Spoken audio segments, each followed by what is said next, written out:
আজকের এই ভিডিওটি দেখার পর আপনারা তন্দুরি চিকেন বাড়িতেই বানিয়ে খেতে পারবেন অতি সহজে। তাই আমি এখানে নিয়ে নিয়েছি 700 গ্রামের মতো চিকেন, দুটো নিয়েছি চিকেন ব্রেস্ট আর 4টি নিয়েছি লেগ পিস।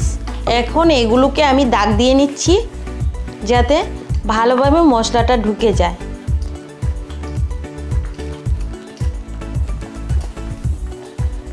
এইভাবে দাগ দিয়ে নিয়েছি যাতে মশলাটা ভালোভাবে ভিতরে ঢুকে যায়।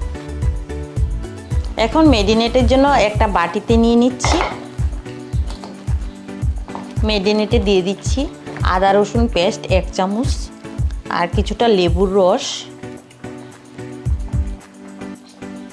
দিয়ে দিচ্ছি সাদা লবণ, দিয়ে দিচ্ছি কিছুটা বিট লবণ, গোলমরিচের গুঁড়ো আর দিয়ে দিচ্ছি কিছুটা টক দই।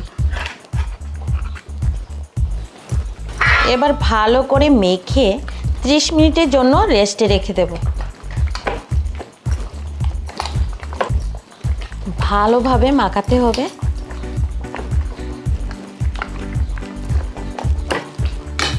মাখানোটা হয়ে গেছে, এখন 30 মিনিটের জন্য রেস্টে রেখে দিচ্ছি। এবার তন্দুরি চিকেনটা ফ্রাই করার আগে ডিপ করে নেব। একটা ব্যাটার বানিয়ে নিচ্ছি। এখানে দিয়ে দিচ্ছি 2 চামচ কর্নফ্লাওয়ার, 2 চামচ চালের গুঁড়ো, দিয়ে দিচ্ছি হলুদ গুঁড়ো 1 চামচ, কাশ্মীরি লাল লঙ্কা গুঁড়ো 1 চামচ, জিরে গুঁড়ো 1/2 চামচ, ধনে গুঁড়ো 1/2 চামচ, নুন, টমেটো কেচাপ 1 চামচ, সয়া সস 1 চামচ, কিছুটা চাট মশলা, কিছুটা কসুরি মেথি পাতা এইভাবে গুঁড়ো করে দিয়ে দিতে হবে, তাহলে গন্ধটা খুব সুন্দর আসবে। আদা রসুনের পেস্ট 1/2 চামচ, পেঁয়াজ বাটা 1/2 চামচ, টক দই 2 চামচ। এখন ভালোভাবে মিশিয়ে নিতে হবে, কিন্তু জল দেব না এটার মধ্যে, দিয়ে মিশিয়ে নেব। ইচ্ছে করলে এটার মধ্যে একটু চিলি ফ্লেক্সও দিতে পারেন, তাই আমিও দিয়ে দিচ্ছি।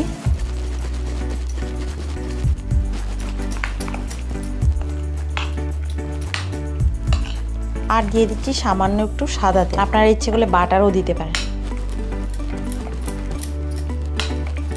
একটা কড়াই বসিয়ে দিয়েছি, কড়াইটা আমার গরমও হয়ে গেছে। দিয়ে দিচ্ছি কিছুটা বাটার, আর বাটারটা যাতে জ্বলে না যায় দিয়ে দিচ্ছি 1 চামচ তেল। আর এদিকে মেরিনেটও হয়ে গেছে, আমি একে একে এই ব্যাটারটা লাগিয়ে ভেজে নেব। ঘরে বানিয়ে দেবেন বাচ্চাদেরকে, খুশি হয়ে খাবে, কোনো ক্ষতিও হবে না। চিকেনটা যে রেস্টুরেন্টে দেয় এটা তো অনেক ভেজাল থাকে। আমি নিজে মাংস আনতে গিয়ে দেখলাম প্রিজার্ভ করা কতগুলি মাংস বের করেছে, 10 কেজির উপর হবে। এগুলি রেস্টুরেন্টে যাবে, তো চিন্তা করেন বাচ্চারা তো এর জন্য ক্ষতি হচ্ছে, এই রোগ সেই রোগ। আর আমি চিকেনটা 1 কেজির নিচেই নিয়েছি, 2টো চিকেন নিয়েছি, একটা 500 কত গ্রাম হয়েছে, একটা 800 কত গ্রাম হয়েছে। এই ছোট ছোট মুরগিগুলি খাওয়ানোর চেষ্টা করবেন। আপনার ইচ্ছে করলে ফ্রাই প্যানেও ভেজে নিতে পারেন, তেল যাতে ছিটকে না পড়ে তাই আমি একটু উঁচু পাত্রে বসিয়েছি। কিছুক্ষণের জন্য একটু ঢাকা দিয়ে দিলাম। এই পিঠ 10 মিনিট ও পিঠ 10 মিনিট ভাজলেই হয়ে যাবে।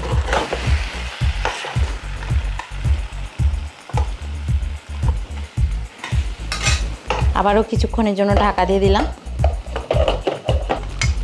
এই অবস্থাতে আমি চিকেনগুলি নামিয়ে নিচ্ছি।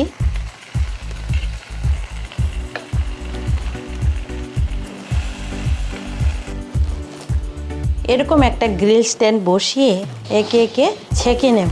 আর অবশ্যই এইভাবে বাটার লাগিয়ে দেবেন, তাহলে সুন্দরভাবে হয়ে যাবে, ফ্লেভারটাও ভালো আসবে।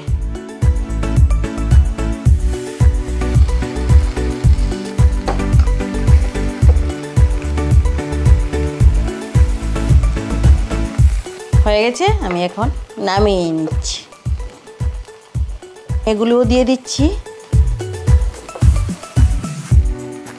বাটার লাগিয়ে দিচ্ছি। বাটারটা দিলে টেস্ট ফ্লেভারটা খুব ভালো আসবে।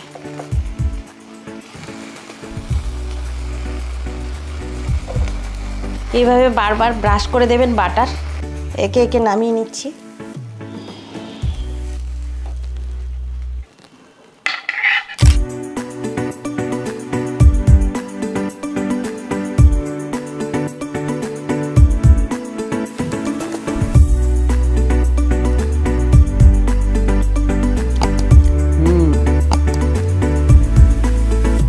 খুব স্বাদ হয়েছে।